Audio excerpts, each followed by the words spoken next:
Assalamualaikum warahmatullahi wabarakatuh. Welcome back to my channel. Selamat berjumpa kembali tentunya di channel ini teman-temanku semuanya.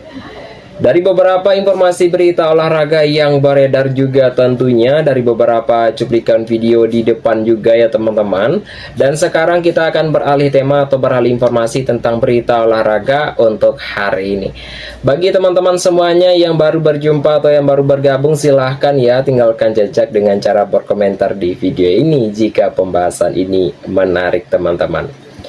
Baik, untuk pembahasan yang akan kita bahas untuk hari ini yaitu adalah 4 alasan Manchester City dan Guardiola jatuh cinta kepada Anthony Semenyo. Itu pembahasan kita untuk hari ini ya teman-teman ya. Apapun yang kami sampaikan di video ini itu adalah merupakan sebuah hiburan semata saja tentunya. Dari beberapa informasi berita olahraga tentunya bahwa Anthony Semenyo mendadak menjadi nama yang paling panas di bursa transfer Januari. Yaitu Manchester City dikabarkan sedang dalam tahap pembicaraan serius untuk memboyongnya, yaitu pemain dari Bournemouth ini memiliki klausul rilis senilai 65 juta euro dan uniknya harga spesial tersebut akan kadaluarsa pada 10 Januari. Yaitu bukan dari Manchester City, yaitu adalah 4 raksasa lainnya yang juga mengantri tentunya, yaitu adalah Manchester United, Liverpool, Tottenham, dan Chelsea sudah mulai bertanya-tanya. Yaitu namun dari The Cetiner sendiri, yaitu yang paling agresif ya, yaitu adalah Josep Guardiola, tampaknya melihat sesuatu yang spesial dari pemain yang pernah ditolak Arsenal saat remaja ini. Berikut adalah analisis mendalam mengapa Manchester City begitu ngebet yaitu mendatangkan Semenyo. Apakah alasannya? Untuk urutan pertama yaitu alasannya adalah solusi instan di tengah badai cedera. Yaitu di bursa transfer gila saat ini, yaitu harga 65 juta euro itu terhitung mudah untuk winger Premier League tentunya. Apalagi Semenyo sedang memasuki usia emas yaitu 25 tahun. Yaitu kedatangannya juga sangat krusial bagi City, dan secara dalam jangka pendek skuad Guardiola sedang pincang akibat badai cedera. Baik itu dari Oscar Bob dan Jeremy Doku yaitu sedang menepi, dan sementara tetapi ya target lainnya seperti Omar Marchus yaitu harus absen membela Mesir di Piala Afrika atau AFCON tentunya. Yaitu beruntungnya bagi City yaitu timnas Ghana yaitu gagal lolos ke AFCON, artinya Semenyo bisa langsung tancap gas tanpa perlu izin tugas negara tentunya teman-teman. Dan dalam jangka pendek mereka punya masalah cedera sendiri, jadi dia Semenyo bisa membantu jangka pendek dan dalam jangka panjang. Baik itu dalam analisis Rob Green, mantan kiper Inggris, kepada BBC tentunya teman-teman dalam informasi berita olahraga ya, lebih pastinya seperti itu. Dan jangan lupa untuk saksikan pertandingan yang berikutnya, yaitu adalah Manchester City akan bertemu Nottingham Forest pada Liga Premier League 27 Desember 2025 jam 19:30 waktu Indonesia Barat, terutama di Indonesia. Dan untuk Bournemouth akan bertemu Brentford yaitu pada tanggal 27 Desember 2025 jam 22 malam tentunya, yaitu waktu Indonesia Barat, terutama di Indonesia juga tentunya teman-teman. Untuk yang berikutnya yaitu untuk alasan kedua yaitu adalah gaya bermain vertikal yang langka. Yaitu secara statistik murni tentunya, yaitu Semenyo mungkin kalah dalam menciptakan peluang di mana Doku, namun ia telah menawarkan dimensi permainan yang sangat berbeda. Yaitu Semenyo adalah merupakan tipe pemain yang to the point, dan ia lebih suka menusuk langsung secara vertikal ke jantung pertahanan lawan daripada banyak menahan bola tentunya. Yaitu adalah semua kemampuan untuk menggunakan kedua kaki, yaitu sama baiknya juga yaitu menjadi senjata yang mematikan. Hanya Muhammad Salah dan Cole Palmer yang bisa melepaskan tembakan lebih banyak darinya. Yaitu gaya bermain yang lugas dan berani, dan inilah yang membuat lini serang City akan lebih bervariasi, dan inilah sebuah antitesis tentunya, yaitu dari pemain dari tiki taka yang kadang macet tentunya. Dan dia bisa untuk menggerakkan ke depan dan bola secara vertikal, dan tidak seperti Doku yang bergerak masuk dan keluar tambah dari Rob Green itu sendiri. Untuk urutan ketiga yaitu adalah dengan alasan yang lebih mematikan dari Foden. Ya, apakah benar? Yaitu Pep Guardiola sendiri tidak butuh penari dan ia membutuhkan pembunuh di depan gawang ya, yang bisa mengeksekusi di depan gawang juga. Yaitu dalam aspek ini Semenyo justru unggul dari bintang-bintang City yang ada tentunya. Baik itu dalam rasio gol dan assist per laga lebih baik dari pada Jeremy Doku dan yang lainnya juga teman-teman. Baik itu dalam sebuah efektivitasnya di kotak penalti sangatlah tinggi. Yaitu semenjak awal April dan ia menjadi pemain dengan jumlah gol terbanyak kedua di Liga setelah Erling Haaland, dan dia telah mencetakkan gol dari situasi yang sulit sekalipun tentunya. Dan Pep Guardiola sendiri sudah mengakui kekagumannya yaitu jauh sebelum rumor transfer ini meledak tentunya teman-teman, dan ia telah menyebutkan Semenyo sebagai pemain yang sangat luar biasa. Dan dia adalah merupakan pemain yang sangat luar biasa, yaitu energi dan kepercayaan dirinya, pergerakannya juga sungguh sukar dipercaya, puji Guardiola teman-teman. Untuk alasan keempat yaitu adalah statistik setara dari Monster Goal teman-teman ya. Bukti yang paling valid juga pada angka kontribusi golnya, yaitu Semenyo terlihat langsung dalam 20 gol di Premier League yaitu sepanjang tahun 2025. Baik itu dalam sebuah rinciannya adalah 14 dan 6 assist, dan angka itu membuatnya menjadi pemain Ghana kedua yang mencapai level tersebut setelah Tony Yeboah teman-teman. Yaitu jika terlibat juga dalam satu gol lagi di sisa tahun ini, yaitu akan memecahkan rekor klub milik Dominic ya teman-teman ya, Solskjaer tentunya. Dan Semenyo bukan lagi pemain level mediocre tentunya, yaitu rekan setimnya juga dari Bournemouth dan bahkan ya sudah melebihinya, yaitu sebagai pemain sekelas dunia. Kualitasnya dianggap sudah layak untuk tim sekelas City tentunya teman-teman, dan dia luar biasa dan dia juga telah menunjukkan setiap pertandingan ya, yaitu sekarang, dan dia benar-benar sekelas dunia, ujar dari Justin Kluivert, rekan setim Semenyo tentunya. Untuk yang berikutnya kita akan membahas dalam pertengahan segmen video kita untuk hari ini. Bagi teman-teman semuanya, silahkan tinggalkan jejak dengan cara berkomentar di video ini jika pembahasan ini menarik teman-teman. Baik ya, untuk pembahasan yang berikutnya yaitu adalah ingin jadi yang terbaik di dunia. Gelandang incaran Manchester United ini berguru ke Rodri teman-teman ya. Apakah benar rumor ini? Akan kita bahas juga. Dari beberapa informasi berita olahraga bahwa performa Carlos Baleba yaitu bersama Brighton terus mencuri perhatian di Premier League. Baik itu dalam gelandang muda asal Kamerun itu, yaitu berkembang pesat yaitu dan menjadi salah satu pilar penting di lini tengah The Saul Gol tersebut. Baik itu dalam sebuah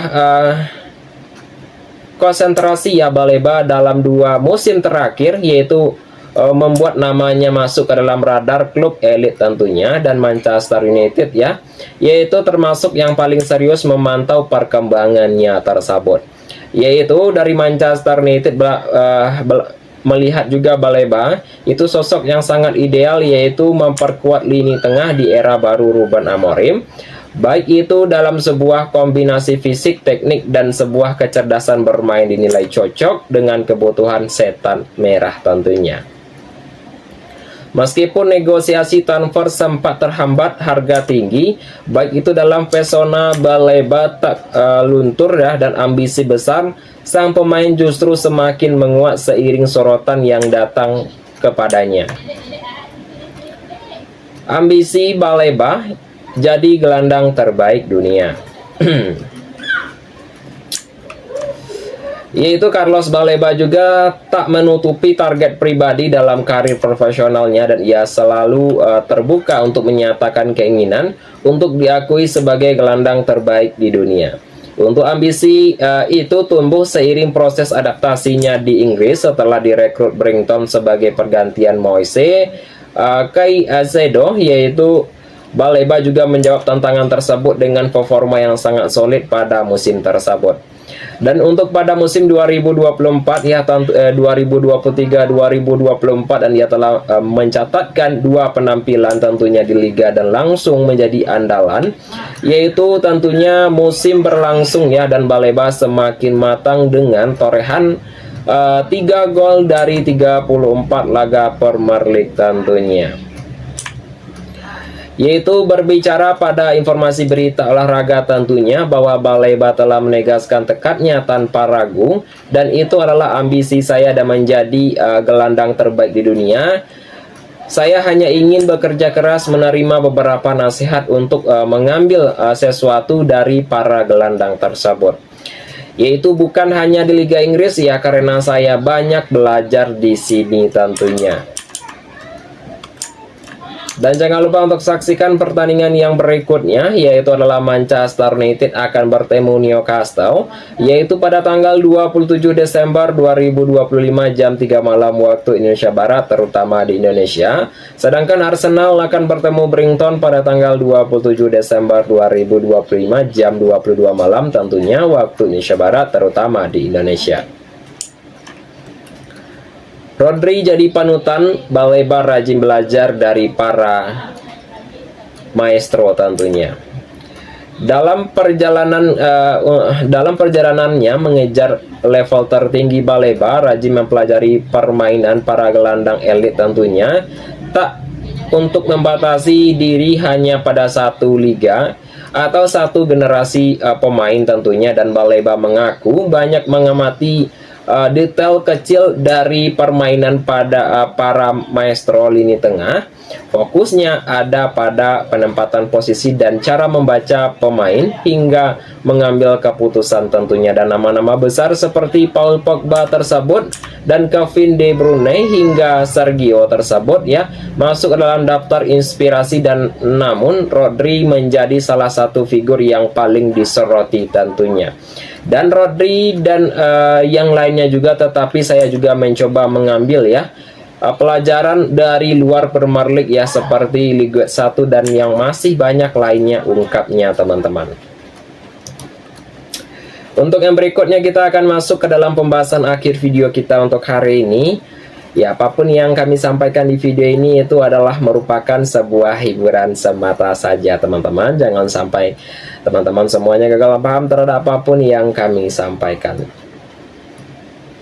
Untuk pembahasan yang berikutnya dalam akhir segmen video kita untuk hari ini, yaitu adalah Ben Foster ungkap faktor yang bikin Kobbie Mainoo merasa kurang dihargai di Manchester United tentunya.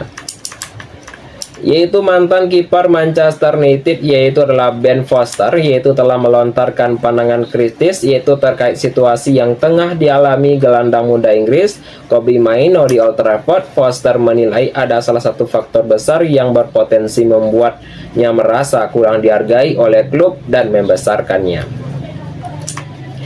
Dalam perbincangan di podcast tersebut, pribadinya juga yaitu Foster telah menyebutkan nama Mainoo menjadi salah satu topik yang paling menarik sepanjang musim ini, dan menurutnya yaitu penurunan peran yaitu pemain yang berusia 20 tahun itu di era kepelatihan Ruben Amorim memunculkan banyak tanda tanya juga tentunya. Dan sejak Amorim memilih untuk menempatkan Bruno Fernandes sebagai bagian dari pivot dua gelandang, baik itu dalam sebuah posisi, Mainoo yaitu perlahan tersisih dari talenta dari asal Stockport tersebut, dan bahkan belum sekalipun menjadi starter di Liga Inggris pada musim 2025-2026 tentunya.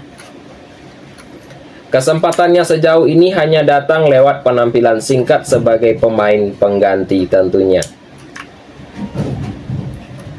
Untuk yang berikutnya yaitu adalah kekecewaan Foster pada Amorim. yaitu Foster telah mengaku sangat kecewa dengan komentar Amorim yang belakangan ini menyinggung Maino dan pemain akademi Manchester United lainnya. Dan dia juga telah menyoroti reaksi sejumlah pemain muda yang menumpahkan kekecewaan lewat media sosial.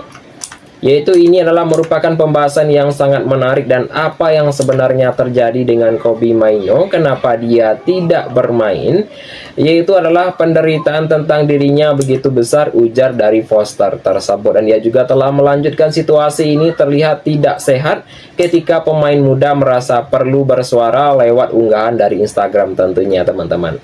Dan bagaimana Manchester United bisa sampai di titik ya ini ketika pemain muda merasa on tentunya, dan dia bilang begitu saja soal hal tersebut tentunya teman-teman. Masa depan Mainoo, yaitu di tengah minimnya menit bermain juga, Mainoo juga menjadi center dikaitkan dengan kemungkinannya hengkang pada bursa transfer Januari. Baik itu dalam gelandang timnas Inggris tersebut dikabarkan sempat meminta izin meninggalkan Manchester United, yaitu semenjak musim panas lalu tentunya. Dan Napoli disebut sebagai salah satu klub yang memantau situasi ini untuk terutama karena Mainoo ingin tampil reguler demi menjaga peluang masuk ke dalam skuad Inggris di Piala Dunia 2026. Kontrak Mainoo di Manchester United masih berlaku hingga 2027, namun dikabarkan hanya menerima gaji sekitar 25 juta euro per pekan. Ya, 25.000 ya teman-teman ya, 25.000 euro per pekan, dan angka itu dinilai jauh lebih dari pemain inti lainnya. Dan Foster juga menduga kondisi ini menjadi sumber kekecewaan sang pemain, yaitu terlebih setelah klub memberikan kontrak besar kepada rekrutan anyar, yaitu seperti Bryan Bournemouth dan Mads Huijsen tentunya teman-teman. Di balik layar Manchester United, yaitu meskipun begitu juga Foster ya, yaitu mencoba melihat situasi dan dari sudut pandang manajer, dan dia telah mengakui publik tidak mengetahui apa yang terjadi di balik layar dari hal tersebut. Yaitu kita tidak tahu ya bagaimana di balik layar dan harus apa alasannya juga, itu tidak dilibatkan manajer melihat sesuatu tentunya. Namun pada musim ini juga Mainoo telah mencatatkan 12 penampilan di semua kompetensi bersama Setan Merah, namun ya ia absen dalam kekalahan 1-2 atas Aston Villa akibat cedera tentunya. Dan situasi ini kini menjadi salah satu isu yang terus disorot seiring masa depan sang gelandang muda yang kian dipertanyakan di Manchester United teman-teman. Untuk yang berikutnya yaitu adalah rekor lengkap Manchester United tanpa Bruno Fernandes tentunya ya teman-teman ya, yaitu di tengah ancaman cedera juga. Yaitu Manchester United kembali dihantui kekhawatiran besar, yaitu Bruno Fernandes adalah sosok sentral di lini tengah Setan Merah yang harus menepi setelah mengalami cedera pada laga kekalahan 1-2 dari Aston Villa tentunya. Yaitu Sir Alex Ferguson yaitu pensiun pada tahun 2013, Manchester United belum benar-benar menemukan kestabilan. Namun semenjak kedatangan Bruno Fernandes dari Sporting CP yaitu pada tahun 2020, dan klub setidaknya memiliki satu pondasi yang relatif konsisten, dan gelandang asal Portugal tersebut menjadi jantung pertahanan, pemimpin di lapangan juga, dan sekaligus sumber kreativitas utama tentunya teman-teman. Dan untuk baik itu dalam sebuah statistik yaitu berbicara tentang Fernandes telah mencetak lebih dari 100 gol untuk Manchester United dan tercatat sebagai pemain dengan sejumlah peluang tercipta terbanyak di Premier League juga dalam satu periode tersebut tentunya. Dan lebih dari itu ia juga dikenal sebagai nyaris selalu tersedia dalam sebuah kualitas yang langka di tengah padatnya kalender kompetensi teman-teman semuanya. Itu teman-temanku semuanya dalam beberapa informasi berita olahraga yang dapat kami sampaikan untuk hari ini tentunya. Apapun yang kami sampaikan di video ini semuanya adalah merupakan sebuah hiburan semata saja teman-teman. Saya akhiri saja dengan mengucapkan assalamualaikum warahmatullahi wabarakatuh.